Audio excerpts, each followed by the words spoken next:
اور یاد رکھو دعا وہی قبول ہوتی ہے جو سچے دل سے مانگی جائے، اور امام مہدی علیہ السلام کے صدقے میں جو دعا نکلتی ہے زمین سے اٹھ کر سیدھی عرش تک جاتی ہے۔ بسم اللہ الرحمن الرحیم۔ میرے عزیز دوستو، آج کی اس ویڈیو میں آپ کو ایک ایسی روحانی دعا اور ایک ایسا خاص عمل بتانے والا ہوں جو اہل ایمان ہمیشہ سے پڑھتے آئے ہیں، جو دل کے سکون، امید، توجہ اور حاجت کے لیے پڑھا جاتا ہے۔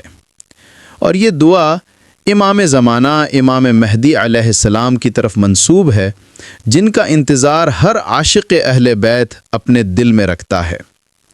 یہ عمل کوئی جادو نہیں، کوئی شرط نہیں، کوئی گارنٹی والا وعدہ نہیں، بلکہ اللہ اور اس کے ولی سے دل کی کیفیت کے ساتھ مانگی گئی دعا ہے۔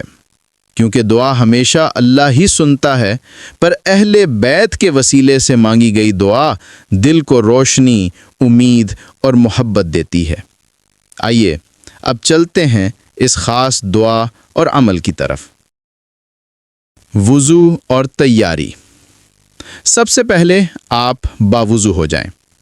وضو کے پانی کے ساتھ صرف جسم نہیں، دل بھی پاک ہوتا ہے۔ وضو کرتے ہوئے یہ نیت رکھیں کہ یا اللہ، میں تیرے سامنے ہاتھ پھیلانے والا ہوں، میری کمزوریوں کو اپنی قدرت سے بدل دے۔ وضو کے بعد ایک پرسکون جگہ بیٹھ جائیں جہاں کوئی شور نہ ہو، جہاں صرف آپ کا رب اور آپ کا دل ہو۔ اب اپنی گھڑی یا موبائل میں وقت دیکھ لیں۔ 1 منٹ صرف اپنی حاجت کو سوچیں، دل میں رکھیں۔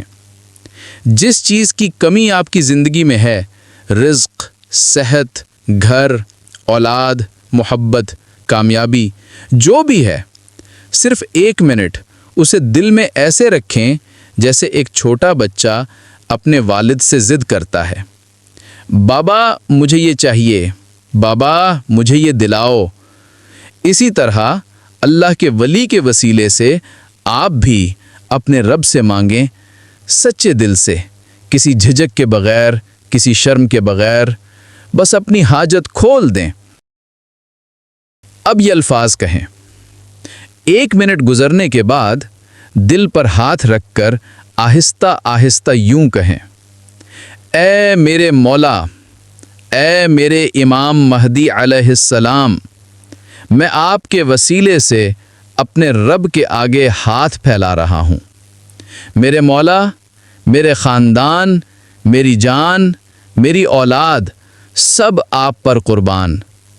آپ اللہ کے نور ہیں، آپ ہدایت کے چراغ ہیں، آپ وہ حق ہیں جن کے انتظار میں دنیا سانس لیتی ہے۔